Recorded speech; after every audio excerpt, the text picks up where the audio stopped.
오늘 말씀을 같이 보도록 하겠습니다.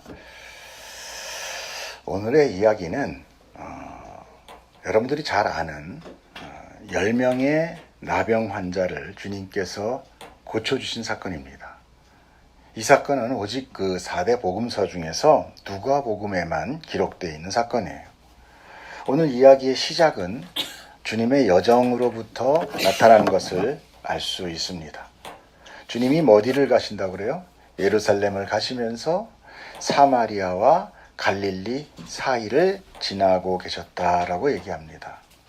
우리는 성경 속에서 이런 상황을 통해 주님의 사역을 조금 엿볼 수 있습니다. 특별히 우리가 이것을 알 수 있는 것에 한 가지 말씀을 좀 볼 때 요한복음의 5장 19절을 한번 보도록 하겠습니다. 자, 함께 읽어볼까요? 그러므로 예수께서 그들에게 이르시되 내가 진실로 진실로 너희에게 이르노니 아들이 아버지께서 하시는 일을 보지 않고는 아무것도 스스로 할 수 없나니 아버지께서 행하시는 그것을 아들도 그와 같이 행하느니라. 여러분, 여기서 우리가 이 말씀 보일 때 예수님은 본인이 스스로 뭔가를 하지 않으셨다라는 거죠. 아버지의 뜻을 따라서 순종하고 움직였다는 거예요.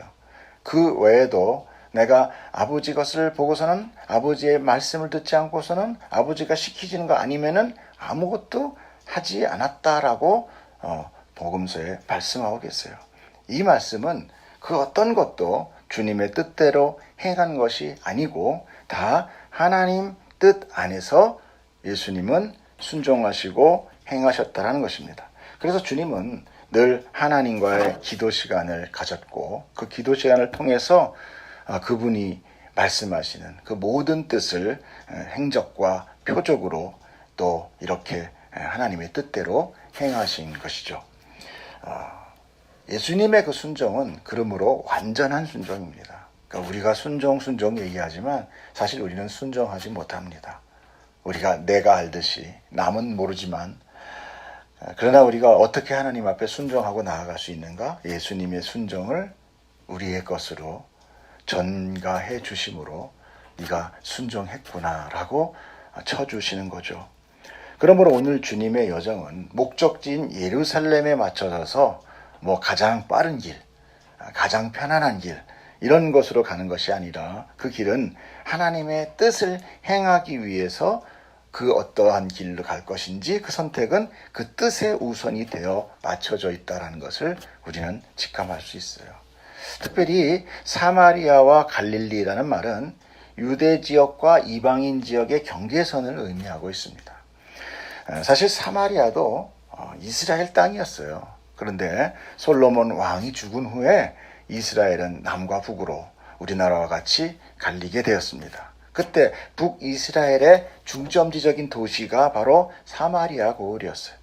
그런데 하나님의 뜻을 따르지 않았던 그 북이스라엘의 왕들이 결국은 하나님의 진노를 받아서 그 주변에 있는 강한 세력 아수르에 의해서 멸망당하고 맙니다. 근데 그 아수르는 어떤 정책을 썼느냐? 예를 우리가 바벨론 같은 경우에 다 노예로 종으로 데려갔잖아요. 근데 아수르는 어떻게 했냐면 혼혈 정책을 써서 그 유대 문화를 깨뜨리고 그들의 혈통주의를 무너뜨린 거예요. 그 이후부터는 이제 그 남이스라엘, 지금 남유다라고 얘기하는데 그 남유다에는 북이스라엘에 특별히 이런 사마리아 지방의 사람들을 거의 돼지와 부정한 자로, 왜? 피가 섞였다. 이방인과 피가 섞였다 해서 굉장히 멸시하는, 그렇게 여겨버린 거예요. 그래서 그들은 부정하다 이렇게 정해버린 겁니다. 그래서 유대 사람들은 사마리아로 절대 들어가려고 하지 않았어요. 사마리아 사람과 상종하지 않은 것은 너무나 당연한 것이죠. 그런데 여기에 나병 환자 10명이 등장하고 있다는 것이죠. 그 당시 나병은 아주 부정한 병이었어요. 그래서 마을 밖으로 쫓겨나야만 됐고 지정된 어떤 마을 동구 밖에 있는 어떤 곳에서 집단으로 살아야만 했던 것입니다. 그들은 거의 죽음과 같은 삶을 살 수밖에 없었어요. 누구도 거기 가서 같이 접하지 않았기 때문에 그들의 생존권은 그저 죽는 것밖에 없었죠. 그래서 지금 오늘 이 접경이 나오는 것은 바로 유대의 바깥쪽, 그 접경을 지금 특별히 이 지역에서 나타나고 있는 거예요. 그 접경 부등에 집단 거주하고 있었던 것이죠. 그들이 마을 안으로, 즉 유대 안으로 들어온다는 것은 자살 행위와 같았어요. 돌에 맞아 죽었어요. 왜? 부정하기 때문에. 그러니까 오늘 주님은 이 나병 환자를 고치시기 위해서 누구의 뜻대로? 하나님의 뜻을 가지고 일부러 예루살렘을 올라가는데도 굳이 이 접경 지역으로 지나가셨다는 것을 우리는 알 수 있는 거죠. 그럼에도 불구하고 그 나병 환자들은 멀찌감치해서 있을 수밖에 없었던 거죠. 왜냐하면 유대인들에게 가까이 갈 수 없었기 때문에. 근데 여기서 10명이다라는 숫자가 나와요. 이 10명은 뭐냐면 그 당시에 이 나병 환자들이 얼마나 위험하겠어요. 사람들이 돌로 던지기도 하고 그건 죽은 목숨이나 같았어요. 지금도 있는 사이코패스가 거기 그때는 없었다? 이렇게 할 수 없어요. 그 가서 막 죽일 수도 있고 해코지할 수도 있었어요. 그래서 그들은 10명 단위 정도로 이렇게 소그룹으로 모여서 움직였었던 거죠. 그런데 이들이 예수님이 지나간다는 소문을 듣게 된 거죠. 그리고 그들은 이미 예수님께서 이런 이적을 행하고 수많은 병자들을 고치고 귀신을 내어 쫓는다는 사실을, 소문을 듣게 되었고, 또한 죽은 나사로를 그런 살리셨다고 하는 그런 놀라운 이적의 그 당사자라는 것을 이미 소문으로 다 듣고 있었던 것이죠. 그렇기 때문에 이들은 그냥 이것이 인생 일생일대 정말 아주 그냥 한 번 있을까 말까 하는 그런 아주 찬스 중에 찬스다. 이거 아니면 우리는 정말 이제 다시는 우린 죽는다. 이런 마음을 가지고 용기를 내서 그나마 가장 가까운 거리로 나와서 어떻게 했느냐? 소리 질렀던 것입니다. 자, 11절부터 13절까지를 우리가 함께 읽겠습니다. 시작. 예수께서 예루살렘으로 가실 때에 사마리아와 갈릴리 사이로 지나가시다가 한 마을에 들어가시니 나병 환자 10명이 예수를 만나 멀리 서서 소리 높여 이르되 예수 선생님이여 우리를 불쌍히 여기소서 하거늘. 네, 나병 환자는 소리를 높여서 예수님을 불렀습니다. 어떻게 불렀을까요? 주님, 선생님 이렇게 불렀겠죠. 예수 선생님 이렇게 했겠죠. 그들이 할 수 있는 것은 지나가는 예수님 무리에게 자신들의 존재 그리고 자신들의 그 고통을 전달하는 것만이 그들이 할 수 있는 게 전부였어요. 오로지 소리 지르는 것이 그들로서는 할 수 있는 전부였던 거죠. 이것이 바로 이렇게 오늘 본문에 예수님께 소리를 높이 질렀다는 것으로 나타나 있는 것입니다. 그들은 예수님 곁으로 가서 예수 선생님하고 붙을 수도 없었습니다. 그들은 부정하기 때문에 모든 사람으로부터 외면을 받고 오히려 구탈당하고 죽을 수도 있었을 거예요. 그런 죄인이었어요. 그 당시는 어땠어요? 병이 걸리거나 가난하거나 고아나 과부가 되면 그들을 뭐라고 그런다고요? 그들은 하나님께 버림받은 죄인이다라고 규정해버렸다는 것이죠. 여러분, 하나님은 죄를 보통 어두움을 이렇게 표시를 합니다. 그렇죠? 우리 잘 알죠? 그 다음에 하나님의 그 의를 빛으로 나타내고 있어요. 그래서 어둠은 사망을, 빛은 생명을 비유하고 대조적으로 하고 있습니다. 우리는 이 어둠과 빛의 성질을 참 잘 알고 있어요. 빛은 어둠과 한 공간에서 공존할 수 있어요, 없어요? 없습니다. 빛이 있는 곳에 어둠은 함께 할 수 없는 것입니다. 이것은 바로 죄인인 사람이 하나님과 함께 할 수 없다라는 거예요. 그러므로 하나님이신 예수님 앞에 사실 내가 가까이 갈 수 있다라는 것 결코 있을 수 없는 일입니다. 어떻게 내가 주님께 갈 수 있겠습니까? 그러면 우리가 주님과 함께 한다라는 것은 무엇을 의미하는 것일까? 그것은 바로 나는 어둠이 아니라 빛이어야 된다라는 것이에요. 그렇죠? 내가 빛이려면 빛이 되기 위해서는 그리고 내가 만약에 빛이 원래 빛이었다라면 아마 예수님의 십자가나 그런 죄사함의 구원, 생명 이런 거는 필요 없을 수도 있을 것입니다. 그렇죠? 내가 이미 빛이니까. 그냥 의인인 거예요. 그런데 성경에서는 뭐라고 얘기하면 로마서 3장 10절에 의인은 없는데 단 한 명도 없다. 이렇게 얘기를 해요. 그러니까 아무도 없다라는 것입니다. 만약에 내가 빛이라면 난 하나님과 함께 하거든 이렇게 한다면 그럼 성경이 틀린 거 아니겠습니까? 그렇지 않다는 거죠. 우리는 죄인 맞아요. 즉 어둠이에요. 다시 말하지만 어둠은 빛과 함께 할 수 없는 거죠. 그러므로 우리는 오늘 나병 환자들이 멀리서 예수님을 소리 높여 부르는 것을 한번 이 상황을 우리 마음에 한번 이렇게 새겨 보아야 됩니다. 바로 성경이 이 나병 환자들의 모습을 통해서 우리가 예수님께 어떻게 행해야 할지를 가르쳐주고 있다는 것이죠. 맞습니다. 우리는 먼저 주님께 가기 위해서는 우리가 할 수 있는 것은 뭐예요? 소리 높여 부르짖는 것밖에 없습니다. 왜냐하면 나는 죄로 인해 부정한 자요 어둠이기 때문에 그래요. 그리고 저들과 같이 말해야 됩니다. 뭐라고 얘기했습니까? 주님, 저를 불쌍히 여기소서. 여러분, 우리의 기도의 사실 이게 전부예요. 우리가 할 수 있는 게 다예요. 주님, 나에게 뭐를 주세요? 얘기할 수 없어요. 주님, 저를 불쌍히 여기소서. 이 대목 앞에서 우리는 지난주 주님의 가르침 속에서 이와 비슷한 상황을 우리가 본 거 있어요. 뭐라고 했습니까? 종이 주님 앞에서, 주인 앞에서 모든 것을 충성스럽게 열심을 행하고 나서 말하길 뭐라고 얘기한다고요? 나는 무익한 종입니다. 라고 고백한 거죠. 바로 이 무익한 종이라는 것과 오늘 이 나병 환자들이 주여 불쌍히 여기소서라는 말은 어쩌면 같은 상통된 의미를 담고 있다는 것이죠. 바로 죄의 속성인 우리는 불가능한 자라는 것을 의미하는 것입니다. 죄인은 모두 하나님 앞에서 불가능할 수밖에 없어요. 무익한 자예요. 하나님 앞에 우리가 뭘 해드린다고요? 그건 착각입니다. 우린 무익한 자예요. 그러므로 하나님으로부터 오직 불쌍히 여김을 받아야 될 존재가 맞는 것입니다. 우린 여기서 하나 더 들어가길 원합니다. 그러면 그 불쌍히 여김으로 인해 받는 구원은 나와 예수님을 어떤 상태로 만든다고 합니까? 불쌍히 여기세요 하니까 예수님이 나를 구원할 때 나를 어떤 상태로 만드냐? 내가 내 안에, 내가 내 안에. 요한복음 14장 20절 같이 한번 읽고 시작. 그날은 어디죠? 그날은 구원의 날이에요. 그날에는 내가 아버지 안에, 너희가 내 안에, 내가 너희 안에 있는 것을 너희가 알리라. 바로 이것이 기독교의 구원의 원리인 예수 그리스도와의 연합을 말씀하십니다. 그러면 이 연합은 무엇과 무엇이 하나 된다는 것이죠? 아까 우리가 얘기했듯이 어둠과 빛이 하나 된다는 것입니까? 이게 가능합니까? 빛과 어둠이 함께 공존할 수 없다고 얘기했잖아요. 그러면 어둠이 빛을 물리치는 걸 보셨습니까? 빛을 다 켜고 있는데 어둠이 쫙 몰려와 빛을 꺼버려. 이런 거 봤어요? 가끔씩 뭐 호러 영화에는 나타나요. 복도 끝부터 갑자기 불이 탁탁탁탁탁 꺼지면서 어둠이 오죠. 빛이 어둠을 물리치는 것입니다. 빛이 어둠을 이겨버리는 거예요.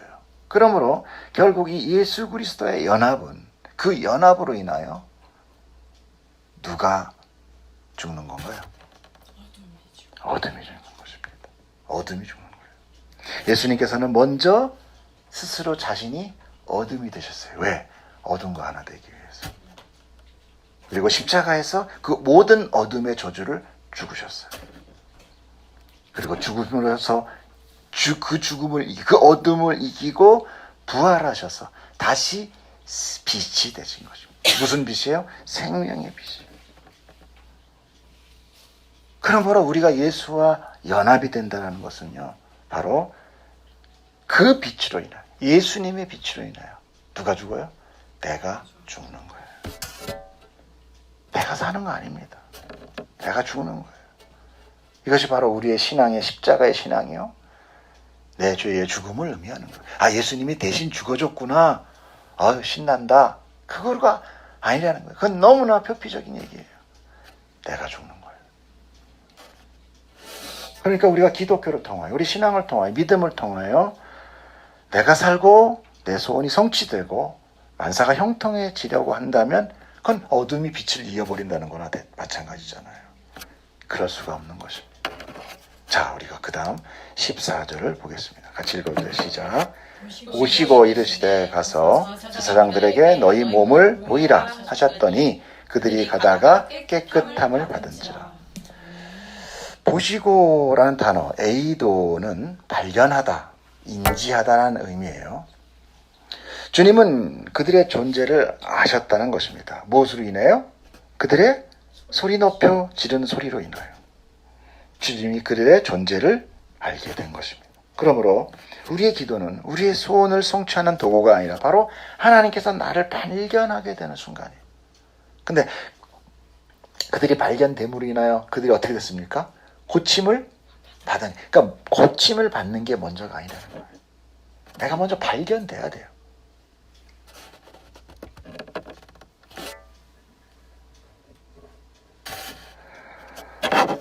그런데 우리가 보면은 이 지금 기도라는 것, 그렇기 때문에 우리가 그 기도라는 것이 어떻게 보면은 어떤 소원을 성취하는 어떤 도구. 야, 기도했어? 아, 기도 좀 더 해. 이것은 내 목적을 이루기 위한 그것이 우선이 되는 것이 아니라 먼저 하나님과의 나와의 관계라는 거예요. 기도는 하나님이 나를 바라보는 거예요. 물론 하나님께서 나를 모르고 있다 뭐 바라보는 이런 건 아니지만 무익한 내가 할 수 있는 것은 기도밖에 없다. 그 기도는 바로 하나님과의 관계를 갖는 통로라는 것이죠. 오늘 이야기를 통해서 이 치유가 우리는 누구로부터 이루어지는지를 보게 돼요. 예수 그리스도로 인해서 이들이 치유를 받게 됩니다. 물론 하나님의 뜻을 전제로 인하여. 그래서 우리가 기도를 예수 그리스도의 이름으로 하게 되는 거예요. 모든 기도를 끝나면 뭐라고 얘기합니까? 예수님의 이름으로 기도합니다. 왜? 그 예수 그리스도가 우리의 중보자로 쓰기 때문에 그래요. 사실 주님은 이미 하나님의 뜻을 아시고 오늘 이 접경 지역으로 행선지를 옮기셨어요. 즉 오늘 나병 환자들을 만날 거를 이미 아셨고 하나님의 뜻에 따라 주님은 그들을 고치신 것입니다. 그 당시 나병 환자라는 것은 부정한 것이었어요. 그렇기 때문에 제사장들에게 보여서 완치 판정을 받아야만 그들이 다시 공동체 안으로 들어올 수 있었어요. 그런데 여기서 조금 아이러니한 것은 이것은 하나님께서 광야 동안 생활 가운데 모세를 통하여 하나님께서 명령하신 율법 맞습니다.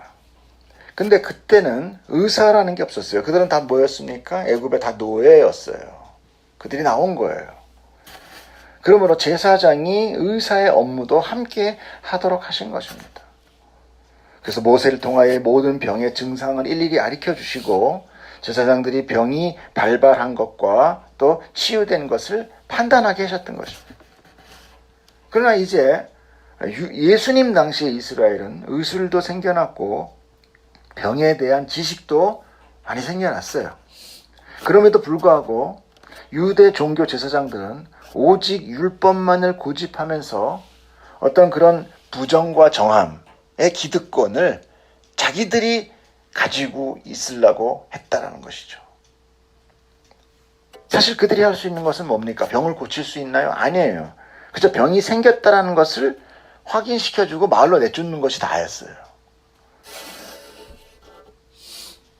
그럼에도 불구하고 왜 그러면 주님은 왜 유대 제사장에게 그를 보이라고 했는가? 어쩌면 그들의 관습을 그냥 활용하게 하셨다고 볼 수 있겠죠. 그래서 주님은 그들에게 일부러 찾아가셔서 병을 고쳐주신 것입니다. 바로 이런 유대 종교적 습성을 바탕으로 주님은 그들의 몸을 제사장에게 보이라고 일단 얘기한 것이죠. 그들이 주님의 말씀을 받은 그때는 어떤 상황이었어요? 그들이 제사장에 가서 몸을 보여라 했을 때 그들이 병이 났나요? 안 났어요. 그들 예수님의 말씀을 그저 의지해서 제사장들에게 간 겁니다. 거기까지는 아주 믿음이 좋았어요. 왜? 그들에게는 선택할 다를 것이 없었어요. 그리고 이미 예수님에 대한 그것이 있었기 때문에 그들은 믿을 수밖에 없었습니다. 그런데 그들이 가는 도중에 병이 나았다는 거예요. 모습이 깨끗해진 것을 발견한 거죠. 어떻게 발견했을까요? 자기가 자기를 봤을까요? 서로 봤겠죠. 서로 받아보니까 발견하게 된 거예요. 나병은 대충 아시지만 모든 피부가 썩어지는 것으로 그로 인해 염증이 나고 여기저기 살이 터지고 떨어지고 그래서 아주 흉악한 모습이었어요. 그런데 서로의 모습이 주님을 만나기 전과는 전혀 다른 모습으로 변해져 있다는 것이죠. 나병이 고쳐진 거예요. 자, 우리 거기까지 보고 15절 한번 읽어보겠습니다. 15절부터 17절 시작. 그 중에 한 사람이 자기가 나은 것을 보고 큰 소리로 하나님께 영광을 돌리며 돌아와 예수의 발 아래 엎드려 감사하니 그는 사마리아 사람이라. 예수께서 대답하여 이르시되 10사람이 다 깨끗함을 받지 아니하였느냐? 그 9은 어디 있느냐? 자, 오늘 이야기의 핵심은 소리 높여 부르짖음 중요합니다. 그러나 그것은 아니에요. 또 가다가 치유를 받았다 중요합니다. 그러나 그것도 아니에요. 오늘 가르침은 뭐냐? 오직 한 사람만이 예수님 앞에 엎드려 와서 감사했다라는 것입니다. 왜 그럴까요? 그 문제는 예수님께 찾아와 그 발 아래 엎드려 감사하는 자 단 한 명이었다라는 것입니다. 더군다나 그는 유대인들이 생각하는 당연히 저주받은 자 누구요? 사마리아인이었어요. 그래서 주님은 말씀하십니다. 너희들 다 깨끗함을 받지 아니하느냐? 라고 말씀하십니다. 깨끗함을 받았다는 이 말씀이 바로 그 치유가 누구에게부터 왔다는 거예요? 받았다라니까. 누구예요? 하나님으로부터 받았다라는 거죠. 스스로 치유된 거 아니죠. 분명히 하나님이 치유해줬다라는 것입니다. 거쳐준 선물이에요. 하나님의 은혜인 거예요. 맞아요? 맞아요? 맞아요. 그들이 그 앞에서 야, 너 이제부터 땅 50m 팔아? 그럼 내가 고쳐주겠어. 이건 뭐예요? 대가죠. 근데 아무것도 한 거 없어요? 그 즉시, 듣는 즉시 야, 제사장한테 가서 보여. 가는데 났어요. 뭐예요? 선물이에요. 은혜인 거예요. 이 은혜를 10명 모두가 다 받은 것입니다. 그런데 감사하는 자는 누구밖에 없다? 하나였다는 거예요. 자, 우리는 여기서 풀어야 되는 것입니다. 그럼 나머지 9은 정말 파렴치한 범들일까요? 어떻게 생각하십니까? 왜 그들은 예수님께 돌아와 감사하다고 하지 않았습니까요? 오늘 말씀의 핵심을 그 다음 주님의 말씀을 통해서 우리는 엿볼 수 있습니다. 18절, 19절 시작. 이 이방인 외에는 하나님께 영광을 돌리러 돌아온 자가 없느냐 하시고 그에게 이르시되 일어나 가라 내 믿음이 너를 구원하니라 하시니라. 주님 앞에 돌아온 자는 한 명이었어요. 그런데 그는 이방인, 즉 사마리아인이었던 거죠. 그럼 왜 나머지 9은 안 돌아왔을까요? 이유는 오늘 주님 말씀 속에 나타난 이방인이라. 이 이방인 하나라는 것이죠. 그러므로 나머지 9명은 누구였다? 유대인이었다는 거죠. 그렇게 사마리아인을 부정하고 멸시하고 상종을 안 하던 자들이 나병을 인해서 어떤 극한 상황이 자기한테 닥치니까 어떻게 돼요? 그들이 알았던 종교적인 형식, 율법이 깨뜨려져요. 그래서 다 한 가지로 부정한 자가 돼버린 거예요. 그냥. 그렇죠. 본인도 부정한 자가 돼버린 거잖아요. 그런 그들의 그런 형식이나 종교관은 그래서 깨어지고 같은 처지에 놓인 그런 사마리안과도 이제 하나가 될 수가 있었던 거예요. 그래서 이방인들과 섞여서 어떻게 했습니까? 함께 동고동락하게 된 것이죠. 우린 여기서 하나님께서 우리에게 주시는 그 고난의 유익을 깨달아야 돼요. 오늘날 개인적으로 닥치는 고난도 있지만 지금 이렇게 코로나 같은 질병이나 재난으로 인해서 받는 고통 있습니다. 이때 우리가 익숙한 모든 습관이나 정체성 그리고 종교적인 관습도 지금 이렇게 허물어지고 있는 걸 일단 보시죠. 어떤 사람 그럽니다. 6.25 때도 예배는 안 그쳤어. 전쟁도 예배는 안 그쳤는데 이 코로나 하나 때문에 지금 예배가 안 돼요. 여러분 어떤 사람들은 이렇게 얘기합니다. 아, 신천지를 잡으려고 나오는구나. 하나님께서 신천지를 치는구나. 여러분 신천지 치니까 교회가 핍박을 안 받습니까? 신천지로 인해 오히려 더 지금 교회 예배 이것이 지금 타격을 받고 있어요. 여러분 이거 하나만 아십시오. 하나님은 말을 하나 바꿉시다. 부모는 옆집 자식에게 관심 없습니다. 맞습니까? 네. 네, 관심 없어요. 누구에게만 관심 있어요? 내 자식. 내 자식. 맞아요. 옆집 자식이 도둑질을 했든 옆집 자식이 집을 나갔든 관심 없어요. 아, 그랬구나. 그러고 말합니다. 근데 내 새끼는 잡아 주리를 들어야죠. 맞아요, 안 맞아요? 저 뒷길로 나가는데 그냥 놉니까? 그거는 자기 친부모가 아니에요. 마찬가지예요. 하나님 우리 친부모 되세요. 이 성경의 모든 얘기, 모든 고난, 역경, 재난, 이거 누구에게 주는 거예요? 자녀. 이스라엘에게 주는 거죠. 이스라엘 누굽니까? 오늘날 교회라는 거예요. 여러분 이거를 정확하게 알아야 돼요. 유익은 내가 챙기고 고통은 저놈들. 유익은 교회가 챙기고 고통은 신천지. 여러분 이런 이란적인 생각은 절대 하시면 안 돼요. 여러분 하나님은 신천지 관심도 없어요.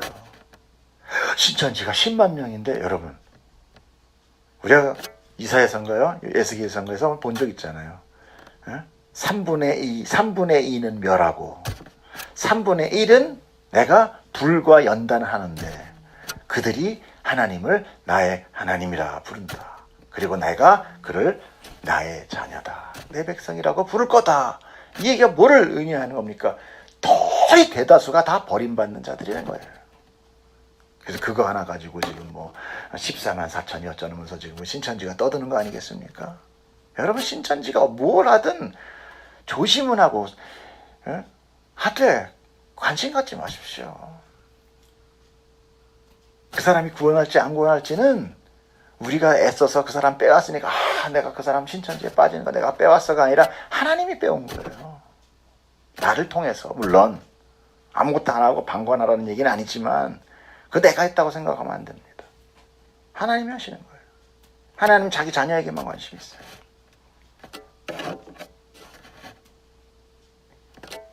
여러분 여기서 우리는 이 대목에서 이거 한 가지 알아야 돼요. 영화 대목 그 무슨 영화 대목 있잖아요. 거기서 제일 뭐라고 나와요? 그 같은 여자 그 귀신 들린 여자가 무엇이 중요한디? 여러분 무엇이 중요합니까? 물론 껍데기 중요해요. 형식 중요합니다. 그러나 중요한 것은 안의 핵심입니다. 세상의 악한 세력들은 우리들의 형식을 깨고 들어옵니다. 관습도 허물고 그때 우리가 예수 그리스도로 앞으로 죽음을 무릅쓰고 다가와 소리 높여 부르짖는 거예요. 이 부르짖는다고 해서 뭐 고성방갈하라는 얘기가 아니라 우리 영혼의 부르짖음이 있어야 된다는 것입니다. 여러분 이것이 신앙이에요. 이 신앙으로 믿음을 갖게 되는 것입니다. 이 믿음을 종교 형식이라는 그런 그릇에 담는 것이지 그 그릇으로 인해 믿음이 생겨나는 게 아니라는 거예요. 여러분 그건 분명히 아셔야 돼요. 형식 필요합니다. 그러나 우리가 형식을 지켰기 때문에 나는 믿음이 있어. 이게 가장 위험한 것입니다. 그러므로 우리 안에 참 믿음과 신앙이 드러나기 위해서는 우리의 환경은 척박하면 하면 할수록 더 명확하게 드러나는 거예요. 더 명확하게. 자, 이제 다시 본문으로 옵니다. 그 10명에게 동시에 치유가 일어났단 말입니다. 나병이 치유된 거예요. 이렇게 치유가 되자 그들 안에 그동안 죽어있던 유대적 율법 종교 형식이 다시 살아나기 시작하는 거예요. 이해되십니까? 특히 예수님의 말씀 14절에 뭐라고 합니까? 보시고 이르시되 가서 제사장들에게 너희의 몸을 보이라. 왜 이렇게 말씀하셨다고 했습니까? 그 당시에 유대 율법자들의 관습이었다고 했잖아요. 솔직히 예수님께서 치유하면 되는 거 아닙니까? 귀신 들린 자, 유출병 걸린 자 모두 치유하고 야, 네 믿음이 너를 구원했다. 평안히 가라 하셨지 제사장 가서 보이라고 말씀하지 않았어요. 오늘 이 사건에서만 유독이 얘기하셨다는 것이죠. 그 이유가 무엇일까? 그들 중 9이 유대인이었다. 하나님은 한 명만 돌아올 거를 아셨다는 것이죠. 그러므로 우리가 너무나 믿고 있는 그런 어떤 관습들이 오히려 우리를 흘려 넘어뜨리는 골무가 될 수 있다. 중심을 알아야 돼. 무엇이 중요한데. 그래서 그들이 치유를 받자. 그들의 치유의 확실한 판정을 받아내기 위해서 그들은 목적의식이 바뀌어버린 거죠. 야, 요거 내가 받아내야 된다. 왜? 그래야 내가 들어가니까. 이제 어떤 은혜와 하나님에 대한 관계는 다 깨어지고 인간적인 제도와 여기에 지금 자기들을 확정시키고 싶은 욕심이 찌르게 되는 거죠. 예전부터 그들 안에 있었던 종교적인 형식이 그들을 다시 지배하게 된 것입니다. 그러므로 이방인은 버려두고 9명이 제사장으로 줄다름 쳤을 겁니다. 천천히 가다가 난 걸 보고 낫네. 빨리 가서 제사장들 확인하고 내가 빨리 집으로 돌아가야지. 그들은 다시 그들의 율법의 형식 안으로 들어간 거예요. 그런데 쭉 들어가고 나니까 누가 남아요? 이방인이 홀로달랑 남는 거예요. 특히 그가 또 누구라고 그랬어요? 사마리아인이에요. 이건 일반 이방인보다도 더 부정하다고. 개, 돼지로 알던 사람. 처음에 유대인들과 함께 있어서 사마리아인도 아마 자기 정체성을 잊고 살아갔을 거예요.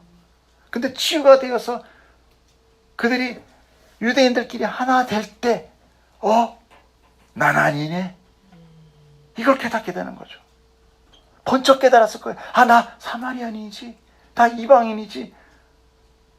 그럼 제사장한테 가면 어떻게 돼? 나 돌에 맞아 죽네. 그럼 그가 갈 수 있는 곳이 어디입니까? 그때 딱 떠오르는 것은 내가 갈 곳은 나를 치유한 예수님밖에 없구나. 유대인들은 율법을 따라갔고 이방인은 이 한 사마리아인은 하나님의 은혜를 찾아간 거예요. 아멘. 여러분 여기서 이 사건의 핵심이 뭔지를 여러분 아셔야 돼요. 나는 종교적인 습관을 따라갈 것이냐 아니면 은혜를 따라갈 것이냐. 은혜 앞에 찾아가서 엎드려 감사한 겁니다. 핵심을 찾아간 거예요. 그러므로 우리가 은혜를 알기 위해서는 오히려 종교적인 형식과 의를 뛰어넘을 때 비로소 깨닫는 것이 있는 것입니다. 하나님께서 가끔 그래서 이렇게 고난과 환경을 쳐가면서 우리의 익숙해 있던 종교적인 관습을 깨뜨리시는 거예요. 너 뭐가 중요하니? 너 내 은혜를 아직도 원하냐? 너희들 이렇게 열심히 주일 성수한다, 헌금한다, 봉사 나간다, 1년에 2번씩 해외 선교 나간다. 그거로 다 쌓여져 있는 너의 의가 내 은혜를 다 덮어버렸어. 너희는 무익한 종이야. 부정한 자야. 어둠이야.